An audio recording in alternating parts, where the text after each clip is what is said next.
जन्म दिवस है, ऐसे डॉक्टर रमन सिंह जी को मैं आमंत्रित करता हूं, जिनके लिए हम सभी उपस्थित हैं। एक बार जोरदार ताली बजाकर स्वागत करें। भारत माता की। पूरी टीम को बधाई देता हूं इस शानदार आयोजन के लिए। मैं पूरे राजनांदगांव की ओर से, आज मैं राजनांदगांव की बात इसलिए कर रहा हूं कि राजनांदगांव में एक कार्यक्रम है।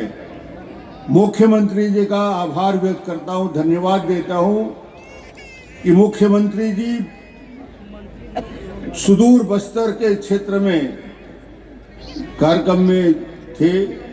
बस्तर के जगदलपुर से शुरू करके और वहाँ जाने के बाद हेलीकॉप्टर में कुछ गड़बड़ी आ गई, प्लेन में गड़बड़ी आ गई, बाहर से प्लेन मंगा के रायपुर तक आए और उसके बाद यहाँ तक आए हैं। इतना कठिन रास्ता तय करके आए हैं। दोनों हाथ उठा के ताली बजाइए ऐसे सीएम साहब को। विजय शर्मा जी हमारे प्रभारी मंत्री हैं, उप मुख्यमंत्री हैं।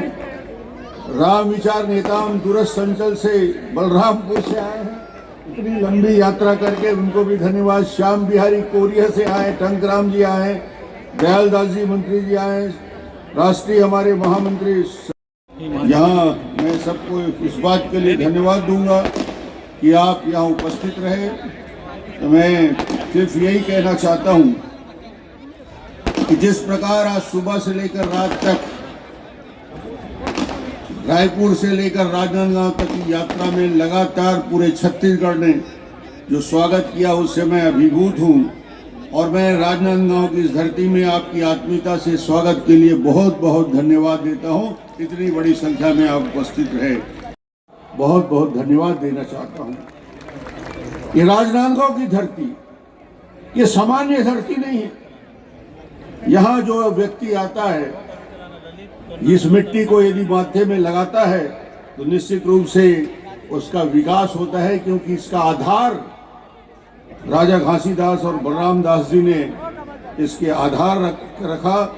और ये नगरी अपने आप में राष्ट्रीय स्तर तक इसकी पहचान है।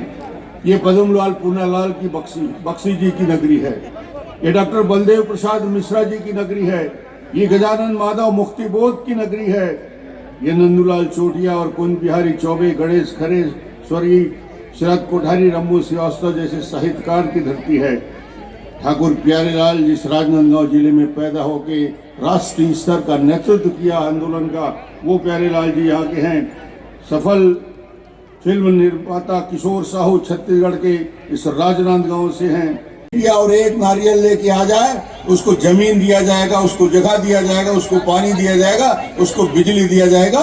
ये कामठी लाइन पूरा बस गया रातों रात। ये है इस नगरी में, इस यहाँ के शासकों की जो मेक इन इंडिया यदि हम बोलते हैं, इन्वेस्टमेंट इंडिया। तो कभी धरती कभी मेरा आसमान है राजनांदगांव, जिससे साहस मिला, संस्कार मिला, वो सम्मान है राजनांदगांव। मेरा विश्वास को मजबूत करता, मेरी ताकत, मेरी पूंजी, मेरी पहचान है राजनांदगांव। इस राजनांदगांव से ही डॉक्टर रमन की पहचान बनी और आज मुझे इस बात का गर्व होता है। और आज हमारे जो मुख्य अतिथि हैं, माननीय विष्णुदेव साय जी ने एक कीर्तिमान स्थापित किया है। वो अकेले मुख्यमंत्री हैं जो किसानों के लिए जो घोषणा उन्होंने किया, जिसका क्रियान्वयन वो कर रहे हैं। हिंदुस्तान में कोई मुख्यमंत्री की ताकत नहीं है कि 100 रुपया क्विंटल में धान खरीदे। ये बैठे हैं विष्णुदेव जी, ताली बजा के स्वागत करिए। 21 क्विंटल धान, 2 साल का बोनस और 70 लाख को महतारी वंदन देने वाले विष्णुदेव साय जी आज हमारे अतिथि हैं। उनके लिए ताली के साथ राजनांदगांव की धरती से स्वागत आपको करने का मैं आग्रह करूंगा। और किसानों के जीवन में विष्णुदेव साय जी ने परिवर्तन लाया। और एक पंक्ति में मैं कहना चाहूंगा, क्योंकि आज कवि सम्मेलन है, ज्यादा बोलना नहीं है। जब खुशहाली छलकेगी खेतों में खलिहानों में, तभी भरेंगे रंग सुनहरे हम सबके अरमानों में। जो धरती माँ के सीने पर वैभव की गाथा लिखते हैं, उसी किसान का वंदन होगा नवयुग के वेद पुराणों में। नवयुग के वेद पुराणों में किसानों के जीवन में परिवर्तन लाने वाले मुख्यमंत्री। और आज मैं सारे मेरे मंत्री मंडल के साथी, मंत्रीगण, सांसदगण, विधायकगण हमारे संगठन के वरिष्ठ सभी लोग यहाँ मौजूद हैं। राम प्रताप जी, हमारे पवन साय जी से लेकर सभी हमारे जिला अध्यक्ष मौजूद हैं। मैं सबका नाम नहीं ले पा रहा हूँ। आप सबका इस मेरे विधानसभा में राजनांदगांव में